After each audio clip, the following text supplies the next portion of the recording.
Hi, part three. Just another quick one. It's for educational purposes.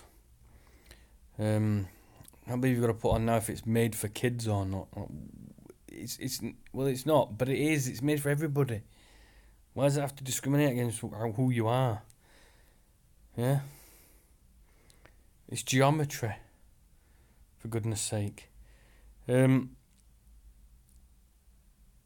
We're just going to go through this one again. Of equal spaces located upon the same straight line, those seen from a greater distance appear shorter. We're just going to go through the diagram and the geometry and everything behind it all. I didn't go much into it last time, should I say. So I'm going to go into it a little bit more on this one. Like I said, it's for educational purposes. Of equal spaces located upon the same straight line, those seen from a greater distance appear shorter. Like I said before in the last video, excuse me one sec, an itch. It's street lights, lampposts, so we call them here in England, the UK. The corporation called the UK.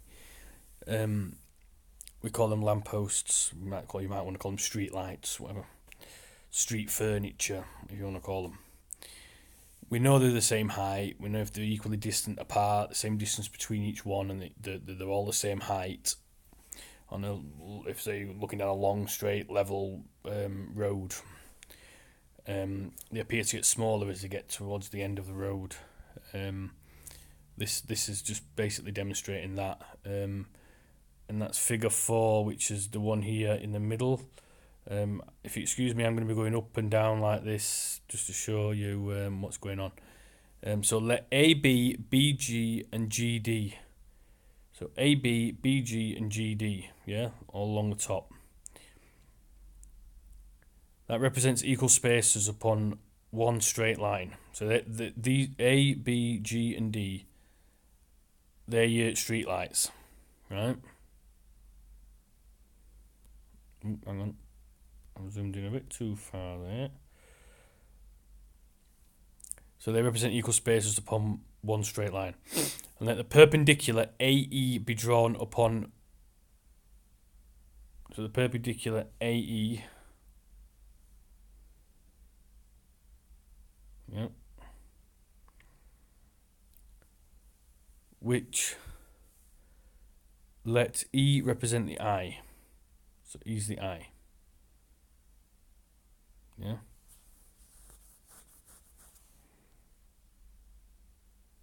I say that AB will appear longer than BG. So that AB will appear longer than BG. So AB, the distance between them will appear longer than the distance between BG, because they appear to come closer to each other, and they appear to get shorter as they get further away. And BG longer than GD. Yeah. For let the rays fall EB, EG, and ED.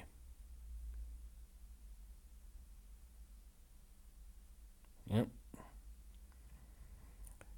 And through the point B, let BZ be drawn parallel.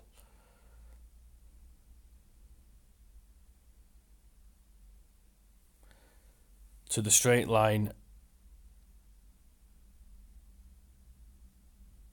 I can't see what that says. That's a GB, CB, GB. No, see this. It could be GB.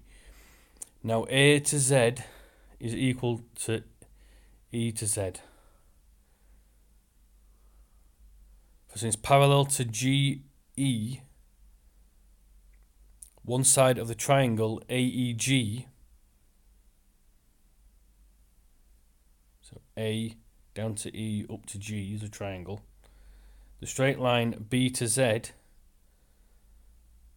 has been drawn. It follows also that E to Z is related to Z to A, as GB to BA. So, as has been said, AZ is equal to ZE, but the side BZ is longer than ZA, and so It is longer than ZE, therefore the angle ZEB is greater than the angle ZBE. And the angle ZBE is equal to the angle BEG, and the angle ZEB is greater than the angle GEB. So AB will seem longer than BG, again in the same way. If through the point G a line parallel to DE is drawn, BG will seem longer than GD. Let's go back up. So like I said, basically it's just saying that if A, B, G and D are your lampposts or your your street furniture, your street lights, whatever, when looking at them, as if they appear to get further away from you, they appear to get shorter, and the distance between them appears to get shorter as well, which is exactly what we see if you look down a level, straight, long road. Right, so we've got figure 4 there. This is just a little snippet here. Professor Charles N. Haskins, Professor of Mathematics at Dartmouth College, is largely responsible for this translation of the optics of Euclid. A year ago, when he was doing research for the Dartmouth Eye Institute, he had occasion to use Euclid's essay and asked me if I would translate it. Strangely enough, it had never been translated into English. I agreed to undertake the task. Before the work was finished, Professor Haskins died. The Dartmouth Eye Institute decided that the translation should be completed and published, and I wish to express my own gratitude to the Optical Society of America for its cooperation. Euclid was a teacher of mathematics at Alexandria in the early part of the 3rd century before some fictional character, Christ, I don't know who he is. Never met the geezer. Almost nothing is known of his life. He was a voluminous writer on mathematics and kindred subjects. His principal work being the Elements of Geometry in 13 books, which I've downloaded and I've got and I've started to read. And I'll be doing some videos on that as well. Euclid's Elements. It's 13 books.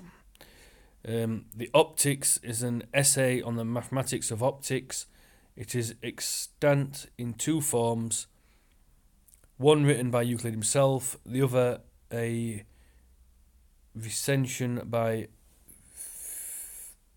Theon written in the 4th century after Christ. In its original form, which is here translated, it is the earliest extant work on mathematical optics.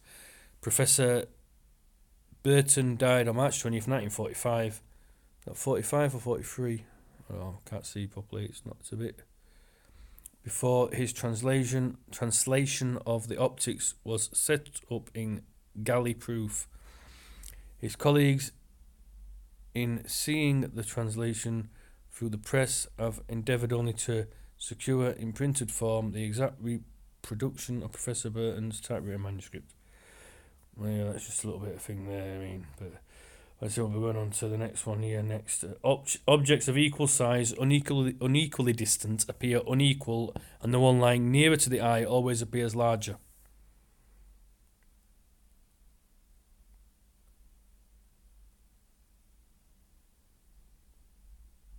And then parallel lines, when seen from a distance, appear not to be equally distant from each other.